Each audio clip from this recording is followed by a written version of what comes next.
Salam sejahtera bagi kita semua. Pertama-tama marilah kita panjatkan puji syukur kehadirat Allah yang Maha Kuasa atas limpahan rahmat Beliau sehingga kita dapat melakukan atau menghadiri acara pada hari ini.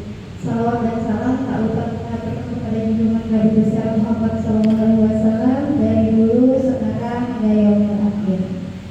Yang ulun hormati Ibu Kepala TK Negeri Pembina Martapura sekaligus calon guru penggerak angkatan 10.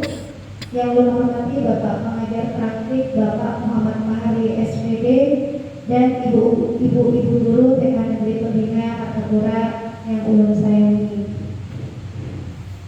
Baiklah, ulun akan membacakan susunan acara pada hari ini. Yang pertama yaitu pembukaan dan doa.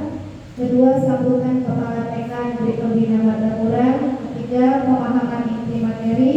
Keempat, eksplorasi konsep. Kelima, refleksi. Dan keenam, penutup. Untuk membuka acara pada hari ini, marilah kita bersama-sama mengucapkan basmalah. Doa akan dipimpin oleh Ibu Fatin Adalia SPD. Kepada Ibu Fatin kami persilakan.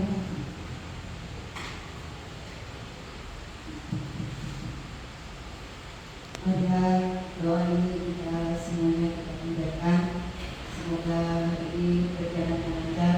Kita sama-sama berdoa Al-Fatihah.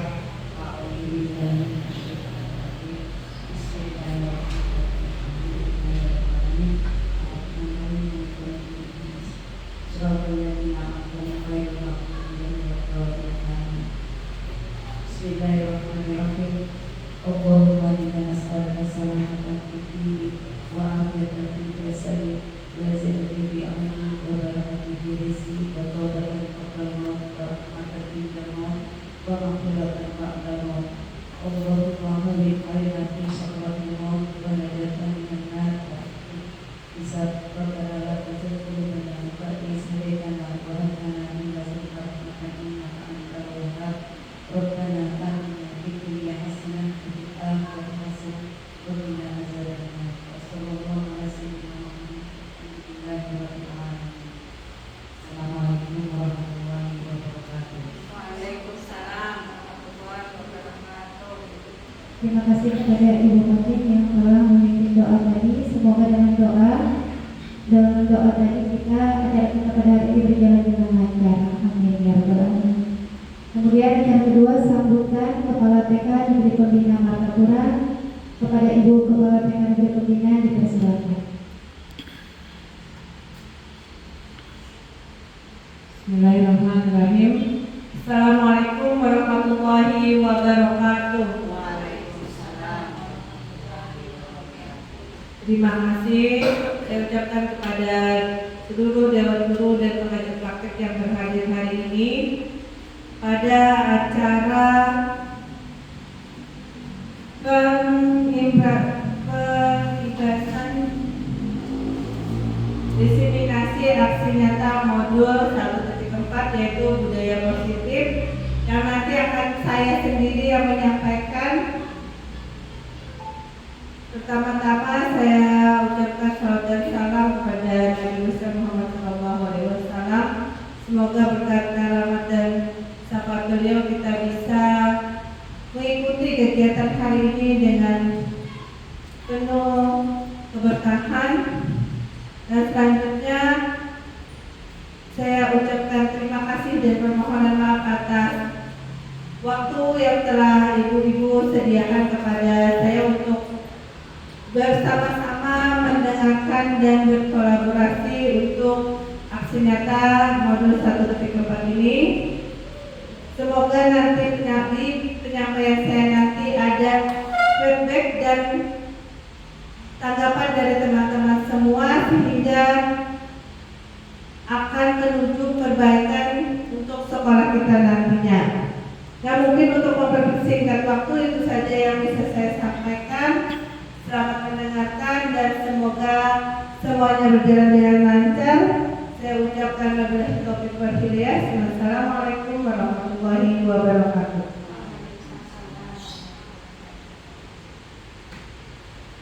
Acara yang ketiga yaitu pemahaman inti materi sekaligus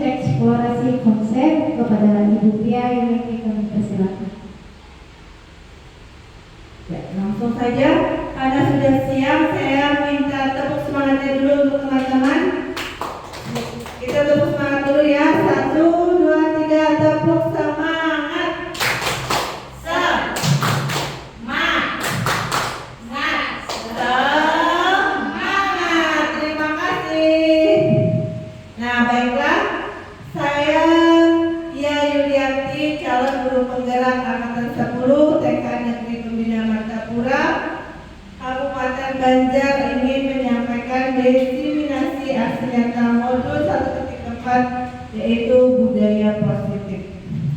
Assalamualaikum warahmatullahi wabarakatuh. Nah, budaya positif tadi sudah disampaikan di agenda kita hari ini. Nah, langsung saja. Kompetensi kelulusan modul 1.4 ini adalah modul yang diharapkan kontribusi untuk mencapai kompetensi kelulusan guru penggerak. Nah, bisa dilihat next ya, capaian umum, ini capaian khususnya. Apakah Anda setuju dengan pernyataan di bawah ini? Yang pertama, hukuman dapat mendisiplinkan anak. Setuju tidak? Tidak? Yang kedua, pemberian hukuman dengan hal positif seperti membaca atau membersihkan halaman sekolah. Setuju atau tidak? Dapat meningkatkan disiplin anak. Itu setuju tidak ibu-ibu? Yang ketiga, memberikan penghargaan, meningkatkan motivasi belajar anak. Setuju tidak? Setuju. Lanjut. Nah, materi diseminasi kita hari ini yaitu disiplin positif dan nilai-nilai kebijakan universal. Yang kedua yaitu teori, motivasi, hukuman, dan penghargaan serta segitiga restitusi.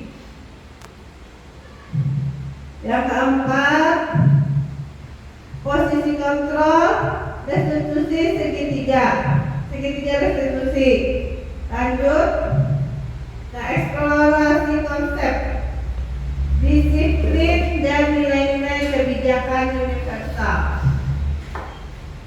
Perubahan paradigma kegiatan kepala tangan, ini contoh saja ya ibu-ibu. Ada A dan B. Saya dan teman saya, sobeklah secari kertas, tuliskan benda atau sesuatu yang sangat berharga untuk Anda, letakkan di salah satu tangan Anda dan genggam kepala. Di permainan, teman Anda mencoba sekuat tenaga dengan berbagai cara meminta Anda memberikan benda tersebut. Bisa membujuk, mengancam, menghardik, merayu, menyuap, apa saja agar bisa membuka kepala tangan Anda. Apa yang akan terjadi? Bisa kita coba? Anda tuliskan di tangan masing-masing kertas, lalu salah satu teman Anda mencoba membujuk untuk Anda supaya bisa membuka tangan tersebut. Kira-kira bagaimana caranya? Apakah Anda sekuat tenaga mempertahankan agar teman Anda tidak bisa melihat, atau Anda tergoda dengan segala bujuk rayu teman-teman Anda? Kita coba.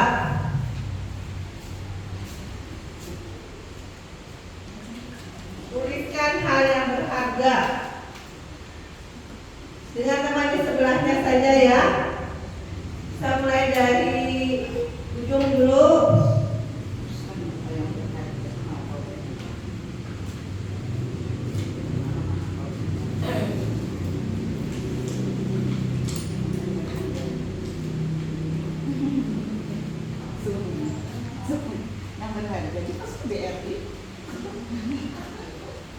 Kalau sudah, salah satu teman meminta Anda untuk membuka kepala tangan Anda.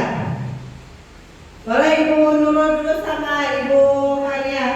Siapa dulu yang mau membuka, yang mau membujuk dan yang lipat kertas?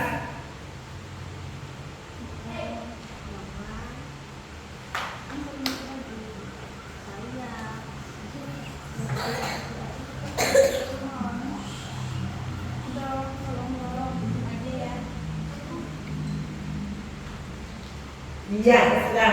Satu lagi ya contohnya ya. Bisa dengan tadi merayu, tadi yang pertama dirayu, akhirnya mau. Ada lagi yang mau mencontohkan? Ya. Patin, boleh kalian tangannya itu isinya apa? Boleh. Kenapa nggak boleh? Rahasia. Maaf. Rahasia. Kemudian mau menampilkan kayaknya dari dia ada tuh wadai mau kan? No. Rahasia. Ah wadainya dua, mau kan dua? Tidak boleh. Ini pribadi. Tidak boleh. Maaf. Aja wadai dua, tambah minuman satu. Masih kurang. Apa opsian? Ya, Harus minumannya dua yang memberi, wadainya dua. Ini tetap rahasia. Pada mau. Mau. Pada mau. Ay. Nah, tadi ada yang tetap mempertahankan dengan kekuatannya, artinya dia tetap kekeh tidak mau membuka tangannya meski dibujuk dan diberikan imbalan apapun. Lanjut. Dan selanjutnya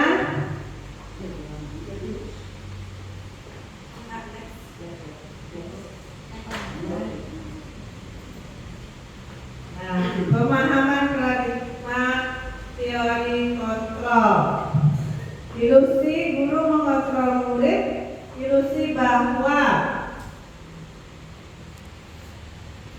kritik dan membuat orang merasa bersalah dapat menguatkan karakter, ilusi bahwa semua penguatan positif, efektif dan bermanfaat, ilusi bahwa orang dewasa memiliki hak untuk. Nah, sesungguhnya siapa yang memiliki kontrol itu sesungguhnya adalah diri kita sendiri.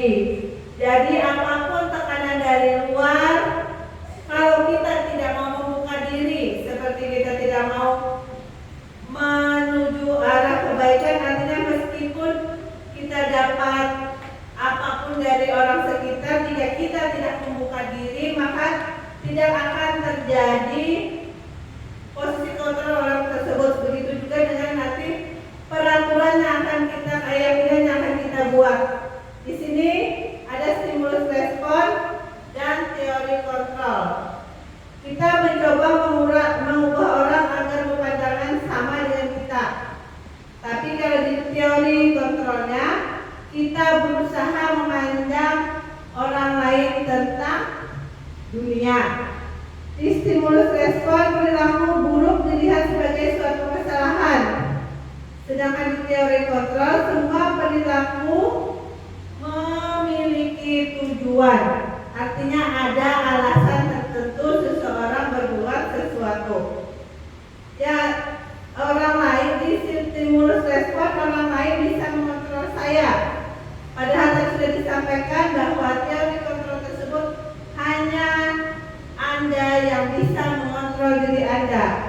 Makanya tadi kalau kita tidak mau dikontrol orang lain, tidak mau membuka diri, maka seperti apapun peraturan kita tidak akan bisa mengerjakannya, tidak mau mengerjakan, karena kalau kita merasa membuka diri untuk menerima pembelajaran atau sesuatu hal yang baru, maka itu dari dalam diri kita sendiri. Stimulus respon pemaksaan ada pada saat bujukan gagal. Kayak tadi ya, kasus yang pertama tadi sudah diberikan hadiah atau imbalan, saya kasih kue, saya kasih minum, tapi juga tidak ada, jangan bujukannya gagal, sehingga mungkin nanti kita berlanjut akan terjadi pemaksaan. Selanjutnya stimulus respon yaitu model berpikir menang atau kalah. Nah, pada teori kontrol, model berpikir menang dan menang, tidak ada istilah kalah. Betul. Nah, ini disiplin positif teori kontrol yang disampaikan oleh William Glasser.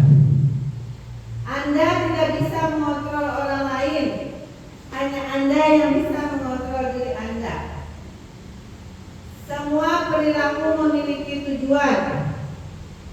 Nah, jadi Anda tidak bisa mengontrol orang lain, hanya Anda yang bisa mengontrol diri Anda. Itu merupakan makna dari disiplin, belajar kontrol diri dengan menggali potensi kita agar tercapai tujuan mulia, yaitu selalu menjadi seseorang yang kita inginkan berdasarkan nilai-nilai yang kita hargai. Itu untuk diri kita sendiri. Nah, semua perilaku itu memiliki tujuan. Penjabarannya merupakan teori motivasi yang terdiri dari untuk teori motivasi itu pasti terjadi untuk yang pertama bisa jadi untuk menghindari hukuman, bisa jadi untuk mendapatkan imbalan. Nah, teori ini merupakan motivasi yang bersifat eksternal atau ekstrinsik.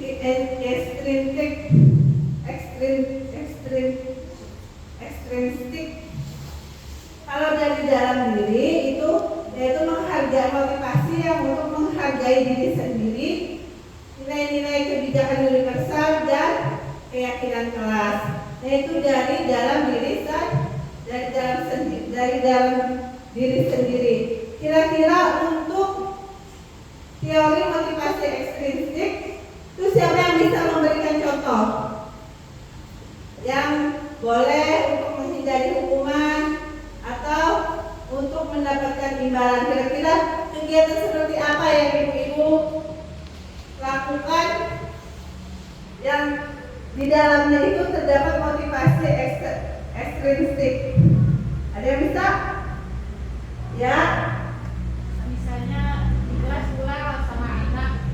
Kalau yang dari ekstrinsik mungkin ada misalnya guru pula kan saat kamu pembelajaran di kelas, anak tuh kan kita suruh misalnya mengerjakan tugas, anggap aja menulis pula, terus anak ini kadang mau mengerjakan malas, terus tuh kita buat kayak jenis hukuman, siapa yang akan mengerjakan sampai selesai muridnya dibiarkan atau nanti pulangnya itu belakangan.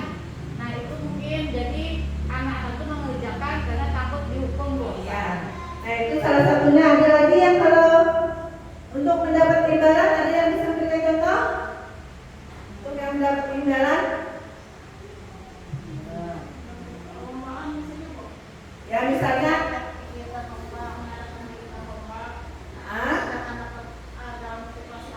misalnya dalam warna siapa yang bagus hasilnya kita beri hadiah, jadi yang lain otomatis akan termotivasi juga ya. Nah, sedangkan itu motivasi dari guru untuk anaknya, itu kan dari eksternal, dari luar.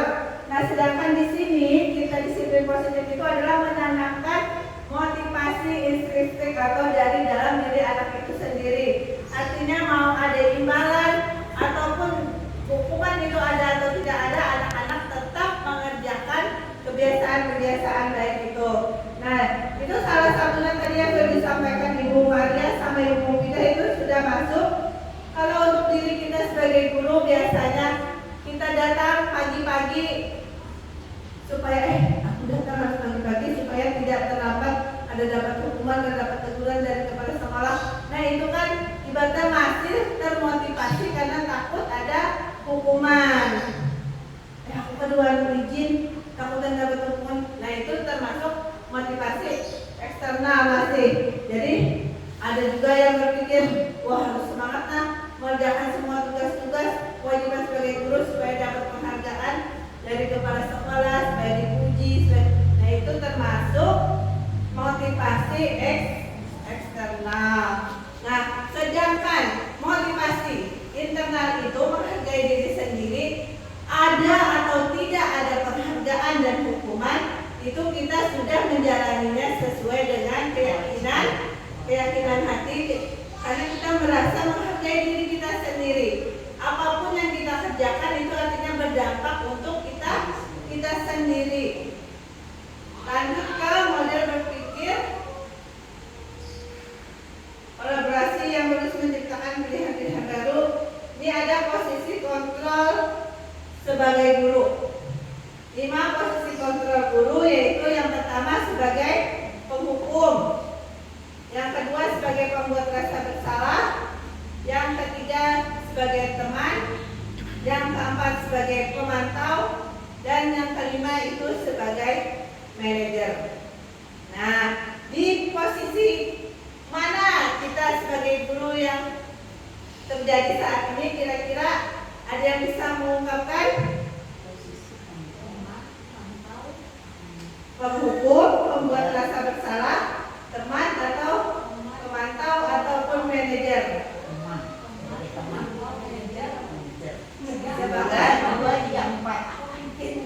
Ya, ulun sambil duduk lah.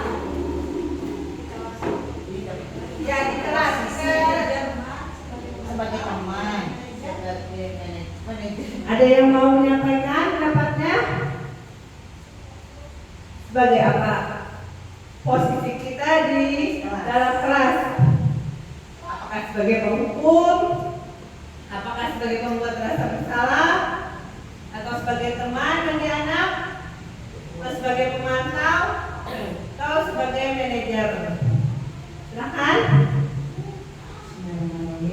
Kalau ulun memilih yang nomor 3 sebagai teman. Ya, boleh. Kalau yang lain ada pendapatnya? Ya, memilih sebagai manajer kelas, manajer kelas. Ada lagi? sebagai teman, sebagai pemantau, sebagai manajer. Iya. Nah, sekarang guru minta satu-satu. Kenapa alasannya memilih sebagai teman? Jadi ulun memilih sebagai teman supaya anakku tidak merasa takut dengan kita. Jadi segala sesuatu yang mau dikomunikasikan atau mau dibicarakan, dia tidak takut dengan kita sebab kita menganggap anak itu sebagai teman. Jadi dia tidak akan merasa takut. Ya. Nah, yang tadi sebagai manajer, silakan Bu. Ulun memilih sebagai manajer karena kita seorang guru di kelas itu tingkah perilaku kita selalu diikuti oleh anak dan kita selalu menghidupkan aturan di dalam kelas.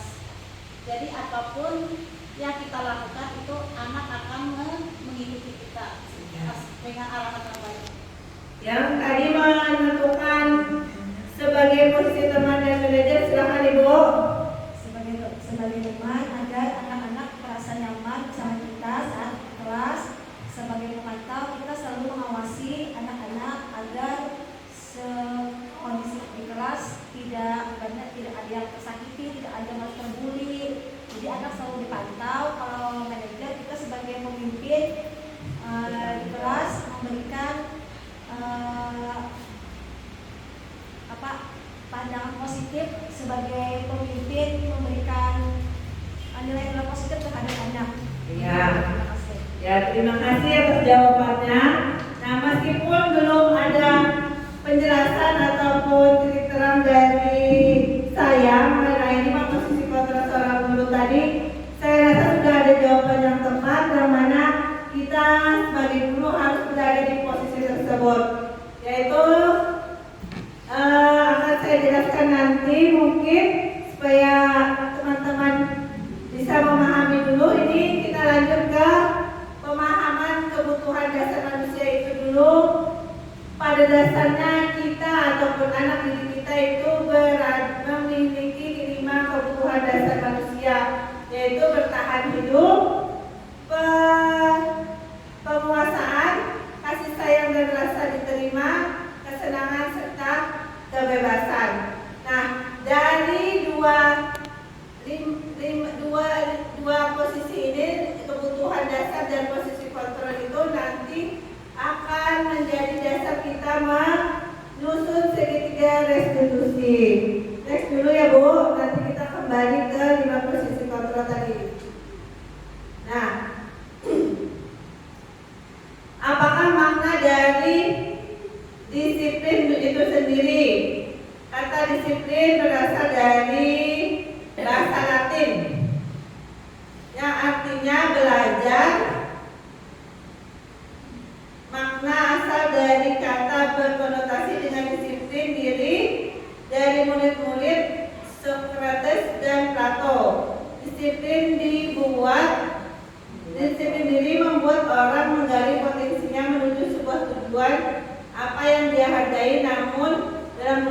kita makna kata disiplin telah berubah menjadi sesuatu yang dilakukan seseorang pada orang lain untuk mendapatkan kepatuhan. Kecenderungan umumnya adalah menghubungkan kata disiplin dengan ketidaknyamanan, bukan dengan apa yang kita hargai atau pencapaian suatu tujuan mulia. Nah, nilai-nilai kebijakan universal ini bisa dibaca. Nah, ini 5 profil pelajar Pancasila, yaitu beriman, bertakwa kepada Tuhan Yang Maha Esa, dan berakhlak mulia, mandiri, bernalar kritis, berkebinekaan global, bergotong royong, dan kreatif. Nah, kita masuk ke teori motivasi, hukuman, dan penghargaan serta restitusi. Untuk mana ini tadi ya, kita sudah bahas di bagian pertama. Ini motivasi eksternal itu untuk menghindari ketidaknyamanan hukuman yang terjadi apabila saya tidak melakukannya, yaitu tadi karena takut adanya hukuman maka kita terpaksa melakukan kegiatan tersebut. Yang kedua, untuk mendapat imbalan dari orang lain. Misalnya saya ikut seminar supaya dapat sertifikat, supaya menambah nilainya, itu kan masih termasuk motivasi eksternal. Nah, untuk menghargai diri sendiri, saya akan menjadi orang yang seperti bila saya melakukannya, yaitu baru muncul dari dalam diri kita sendiri, yaitu motivasi internal dengan tujuan disiplin positif. Lanjut, nah menurut Ki Hajar Dewantara, mereka itu artinya tidak hanya terlepas dari perintah, akan tetapi juga cakap berbuat, juga cakap buat memerintah diri sendiri. Nah, ini ungkapan dari Ki Hajar Dewantara. Lanjut, apa itu restitusi? Restitusi adalah proses menciptakan kondisi bagi murid untuk memperbaiki kesalahan mereka. Nanti ada hubungannya dengan 5 posisi kontrol dulu tadi, sehingga mereka bisa kembali pada kelompok mereka dengan karakter yang lebih kuat. Restitusi juga merupakan proses kolaboratif yang mengajarkan murid untuk mencari solusi untuk masalah mereka dan membantu murid berpikir tentang orang seperti apa mereka ingin menjadi, tujuan mulia, dan bagaimana mereka harus berperilaku, harus memperlakukan orang lain. Itu menurut Dosen 2004. Lanjut. Nah, ini ciri-ciri 9 ciri-ciri restitusi, yaitu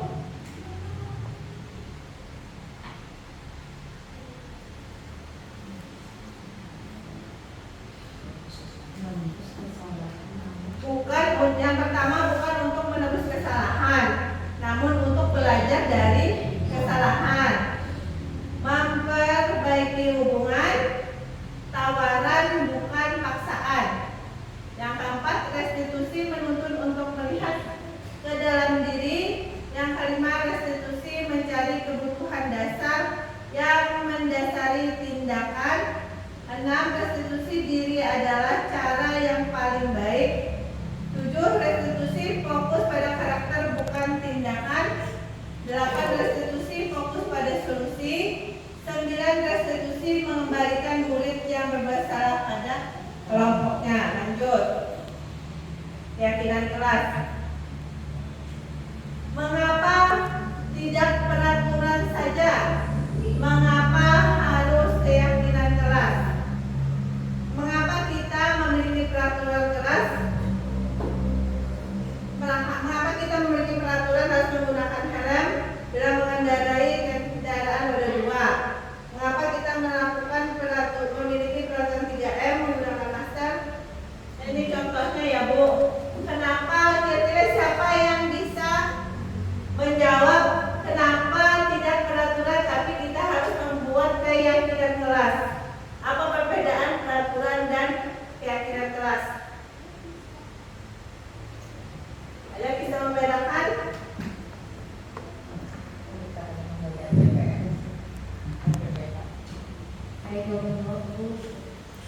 Apa perbedaan peraturan dengan kegiatan kelas? Kalau peraturan itu mungkin Bu datangnya dari atasan yang mungkin kalau di sekolah kita dari guru yang membuat aturan itu tanpa istilahnya persetujuan atau tanpa diskusi dengan murid-murid. Sedangkan kegiatan kelas itu adalah bukan peraturan Bu ya, itu lebih kepada mungkin keyakinan kita membentuk suatu nanti aturan yang bisa disepakati bersama, yang dimana kegiatan kelas ini dibuat oleh murid itu sendiri Bu, dan tidak ada hukuman.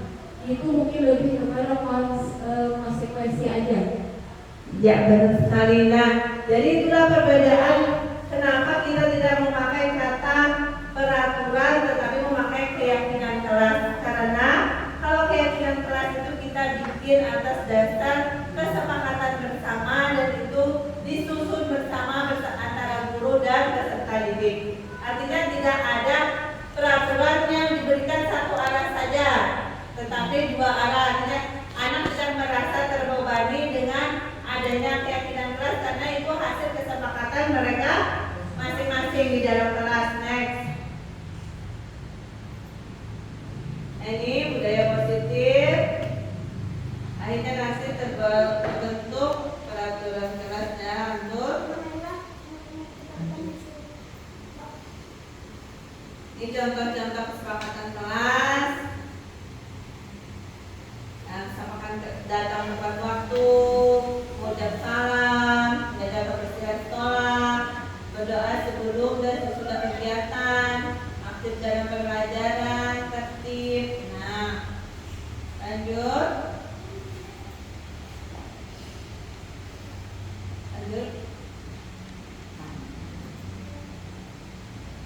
Ini pendalaman aja terus. Ini contoh keyakinan kelas. Nah, ini dihukum oleh penghargaan. Pengaruhnya, jika tadi kita menggunakan posisi sebagai penghukum, inilah efek yang akan terjadi pada murid-murid kita. Pengaruhnya itu bisa jangka pendek dan jangka panjang. Penghargaan dan menghukum. Penghargaan mengurangi ketepatan, penghargaan tidak efektif dan penghargaan merusak hubungan. Dihukum itu oleh penghargaan, contohnya itu tadi, jika kita mengerjakan sesuatu, kita menyuruh anak dengan imbalan sesuatu, misalnya siapa yang mau mengerjakan ini ibu kasih permen, siapa yang mau mengerjakan ini ibu kasih bintang 2. Nah, itu termasuk dihukum oleh penghargaan contohnya. Lanjut. Ini masih dihukum oleh penghargaan itu bisa mengakibatkan penghargaan menurunkan kualitas, penghargaan mematikan kreativitas, dan penghargaan mengurangi motivasi intrinsik itu tadi karena dia mengharapkan sesuatu imbalan atau penghargaan dari apapun yang dia kerjakan. Akibatnya itu bisa mematikan kreativitas anak.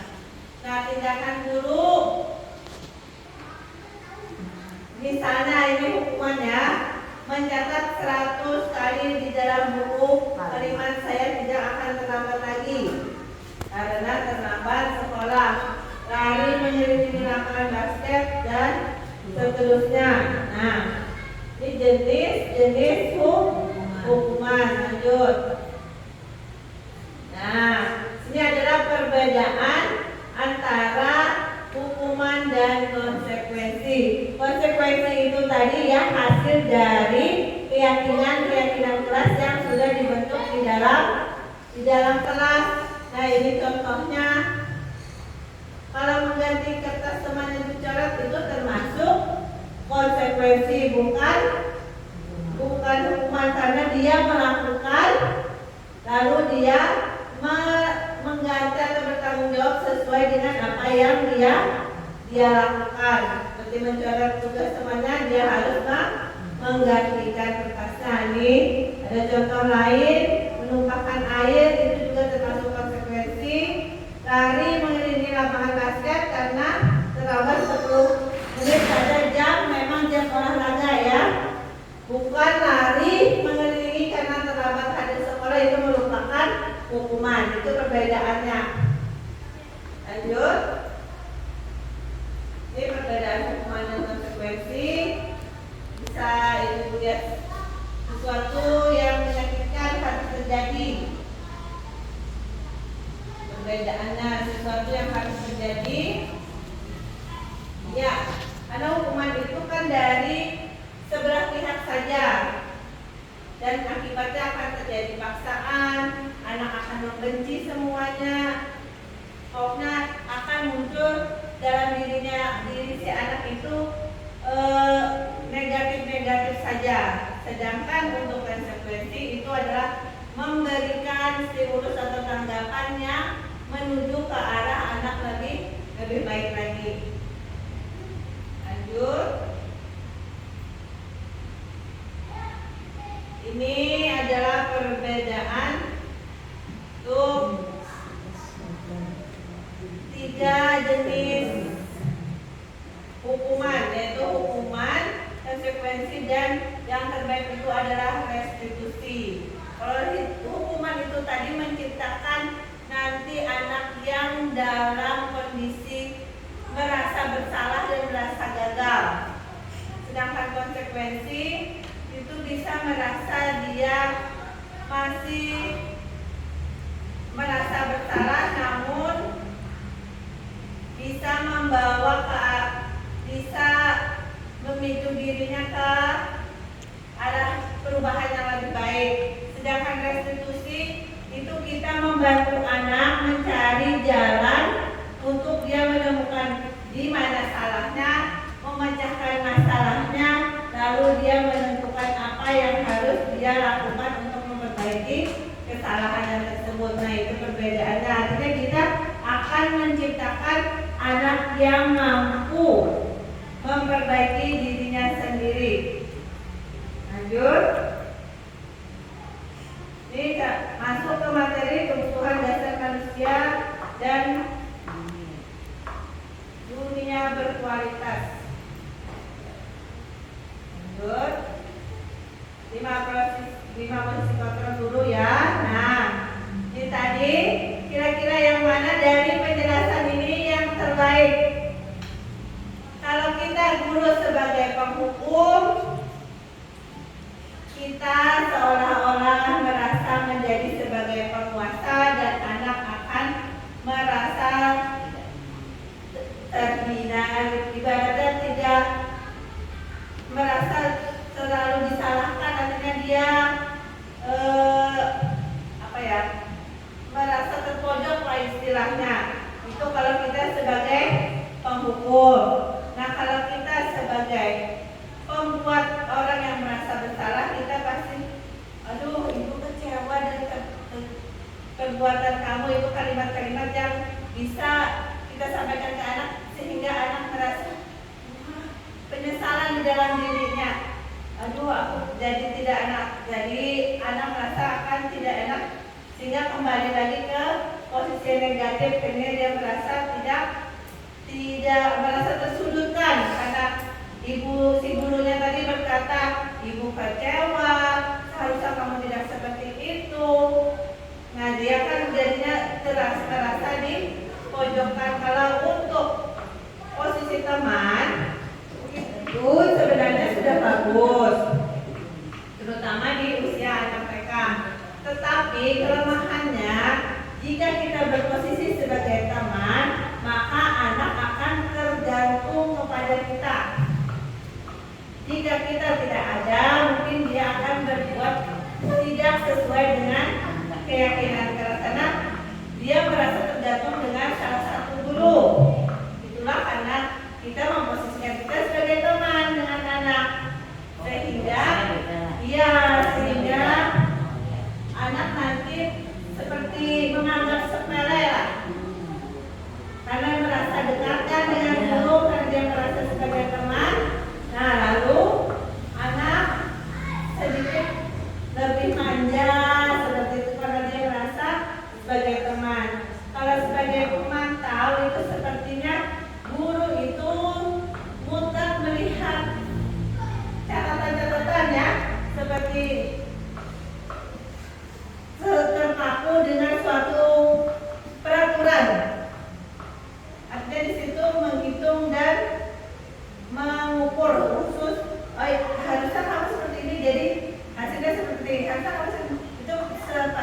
guru sebagai pemantau.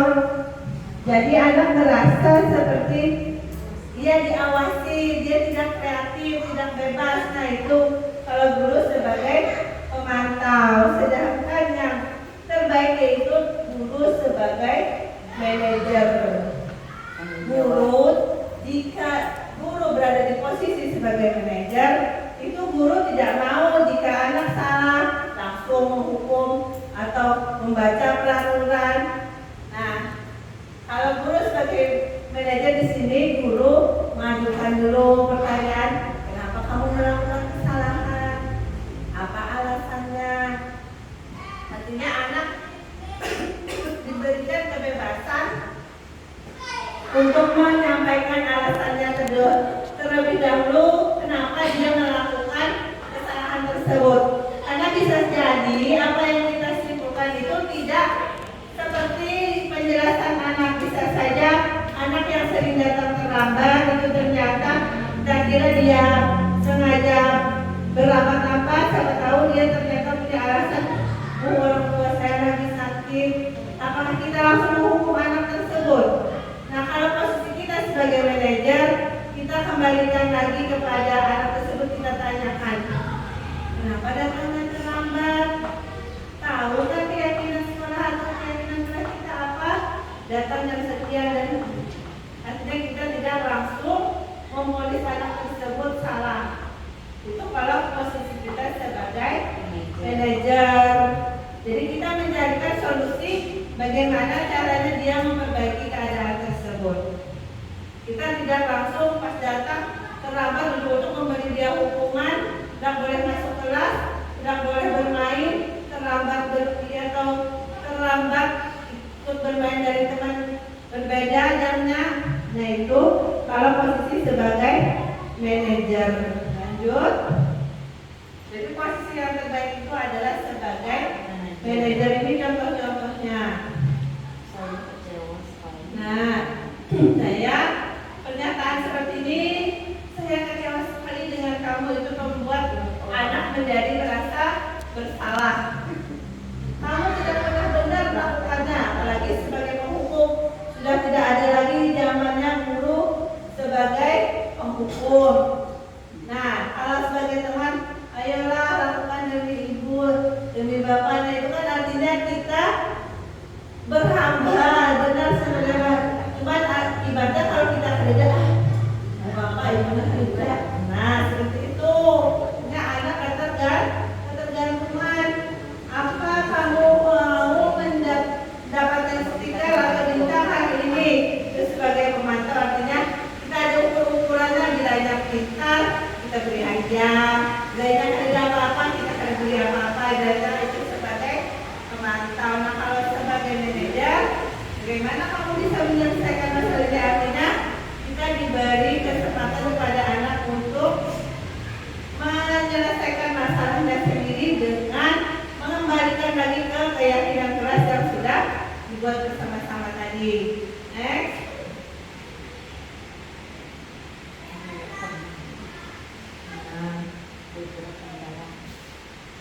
Lanjut aja Bu, ini masih contohnya. Ini kita sampai pada segitiga restitusi. Nah, segitiga restitusi itu yang pertama yaitu menstabilkan identitas. Kegiatan yang pertama menstabilkan identitas, yang kedua yaitu memvalidasi tindakan yang salah, yang ketiga menanyakan keyakinan. Contohnya kalimat atau pernyataan yang wujudnya menstabilkan identitas yaitu kamu tentunya punya alasan mengapa melakukan ini, atau biasanya kita untuk menstabilkan identitas itu artinya kita menstabilkan emosi anak itu. Contohnya bisa saja ibu juga pernah melakukan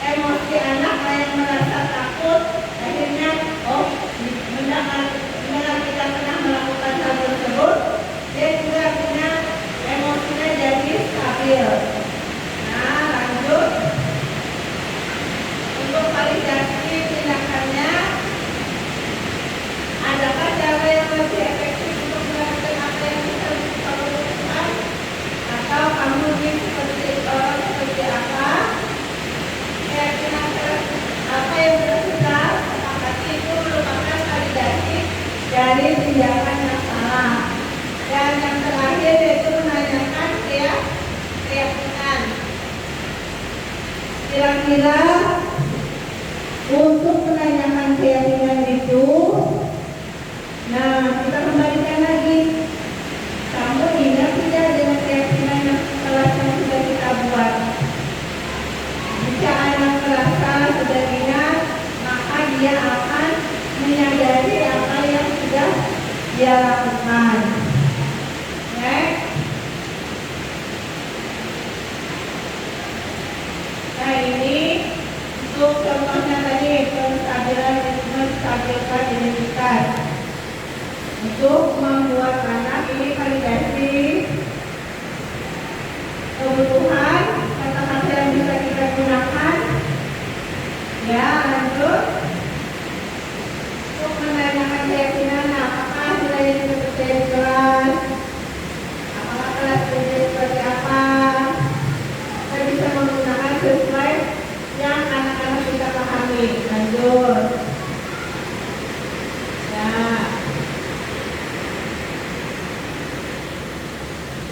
Lanjut tadi Bun. Nah ini sampai ke refleksi. Nah dari paparan tadi, hal baru apa yang mengubah paradigma ibu-ibu yang baru yang ibu-ibu dapat? Terus perasaan apa yang muncul selama mengikuti tes ini, khususnya mengenai makna disiplin dan motivasi intrinsik, karena tidak peran abang seperti apakah yang ibu-ibu telah lakukan selama mengikuti peran abang seperti apa yang saya telah lakukan selama mengikuti modul ini, serta saya akan menjadi among yang seperti apakah setelah mengikuti modul ini. Nah itu among itu adalah penuntun menurut Ki Hajar Dewantara atau pendamping anak. Lanjut. Nah, terima kasih. Jadi kita kembalikan tadi, kira-kira dari hasil paparan saya, kira-kira adakah yang ibu-ibu bisa simpulkan dari pemahaman baik itu budaya positif, baik itu penghargaan, dukungan atau motivasi, kira-kira ada yang mau menyampaikan? Hasil kesimpulan dari paparan saya tadi.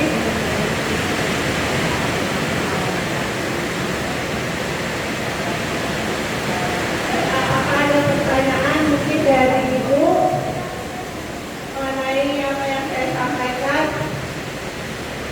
Mungkin ada beberapa poin yang saya terlewat atau terlalu cepat menyampaikannya, bisa ditanyakan kembali. Ada Ibu?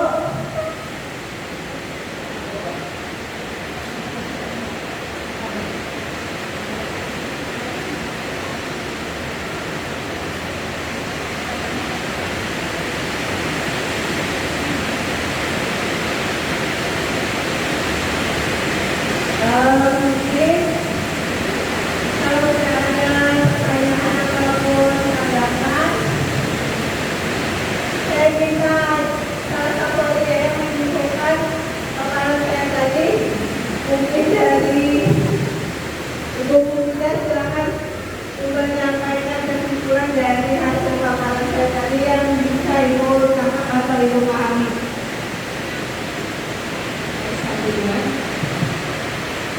Baik, terima kasih atas waktu dan kesempatan yang diberikan pada saya.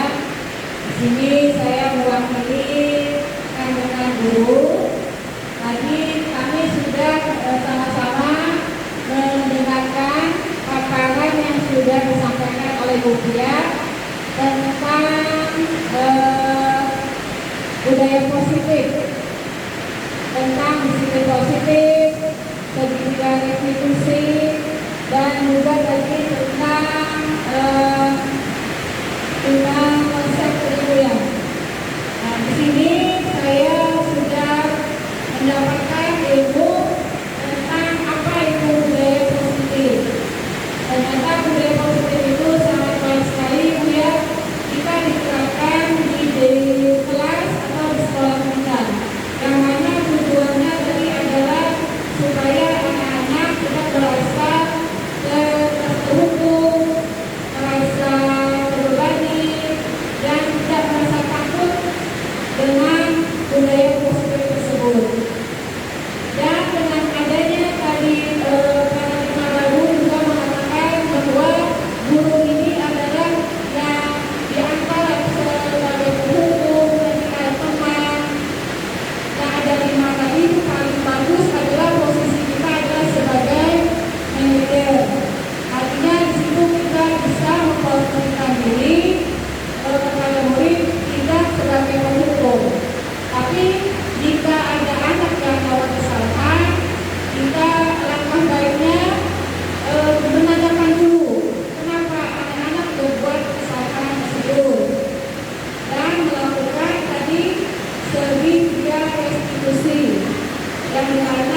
Ya, terima kasih Ibu Mulia. Nah, selanjutnya saya ingin bertanya kembali, apakah di antara ibu-ibu semua ada yang berniat ingin membuat keyakinan kelas juga bersama anak-anaknya untuk membuat kesepakatan bersama anak-anak kira-kira apa yang harus dilaksanakan di dalam kelas sehingga anak bisa merasa punya keyakinan kelas masing-masing. Apakah ada? Ibu ya, ini ya, kemarin alhamdulillah kelompok dulu ada membuat kesepakatan kelas walaupun tidak secara tertulis. Itu ada kemarin turun di kesepakatan anak-anak seperti contohnya kalau masuk ke dalam kelas, anak-anak kalau sudah masuk ke dalam kelas, anak-anak itu seperti apa? Apakah lari, apakah jalan-jalan dalam kelas? Enggak Bu. Kalau sudah dalam kelas duduknya yang rapi Bu. Nah itu anak-anak sendiri Bu yang menyebutkan itu, bukan dari gurunya. Nah terus kalau sudah duduknya sudah rapi, terus pada saat ibu menyampaikan pelajaran, anak ibu sikapnya seperti apa? Nah mereka sendiri Bu yang menjawab, dengarkan Bu, tidak boleh bicara Bu, tidak boleh lari-lari Bu, tidak boleh kalau masuk Bu, dan seperti itu. Dan juga kalau yang main di luar, sebelum main keluar biasanya saya juga membuat kesepakatan sama anak-anak. Kalau main di luar boleh ada kata saya, tapi anak itu harus seperti apa nanti? Gak boleh dorong-dorong Bu. Nah itu bisa anak-anak itu baik tanpa kita apa namanya, anak-anak itu jangan dorong-dorong kita tidak seperti lagi Bu. Tapi kita hanya menanyakan kalau main di luar apa ya? Gak boleh dorong-dorong Bu, gak boleh dorong Bu. Nah tapi konsekuensinya kalau misalnya anak itu dorong-dorong teman, misalnya ada berlari, kita main berhenti ya di luar, kita masuk lagi, nah seperti itu. Ya, nah itu merupakan salah satu juga konsep keyakinan kelas yang sudah dibuat. Mungkin nanti dari Ibu tidak bisa membuat seperti tempat gambar di dalam kelas, itu dalam bentuk gambar misalnya kalau bermain yang saling bergantian, nah itu cara gambarnya itu kan supaya kita akan bisa dari jenjang usia TK, ibaratnya anak kan belum bisa membaca, jadi kita tempel saja peraturan-peraturan yang keyakinan kelas tadi lewat gambar-gambar.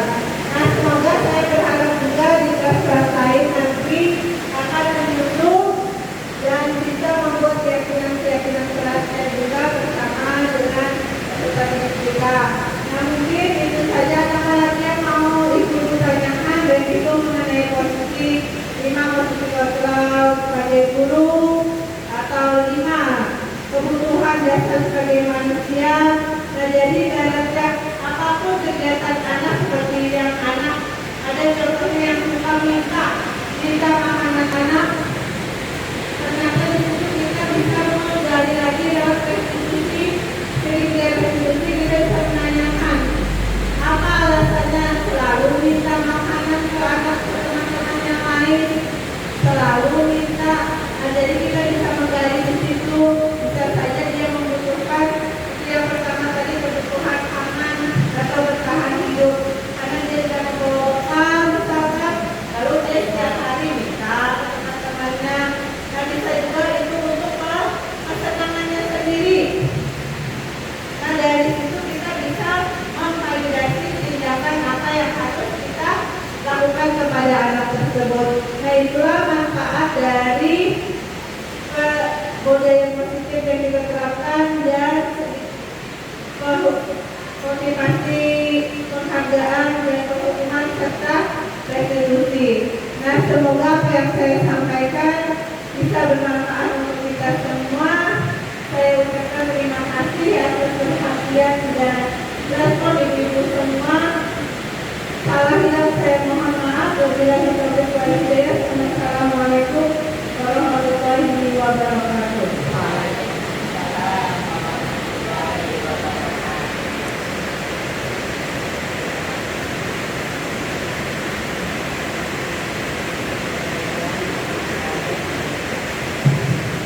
Baik, terima kasih kepada Ibu Tia Yulianti SPD yang telah memaparkan materi sangat banyak, sangat bermanfaat. Alhamdulillah, semoga kita semua sebagai ibu guru bisa mengimplementasikannya di kelas kita masing-masing, terutama berhubungan dengan budaya positif, kemudian membuat kesepakatan kelas agar anak-anak menumbuhkan kesadaran mereka untuk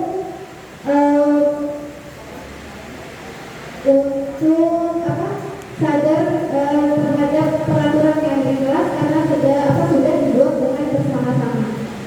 Nah, kemudian acara selanjutnya yaitu penutup. Untuk menutup acara kita hari ini, marilah bersama-sama kita mengucapkan hamdalah. Ulun sebagai ketua acara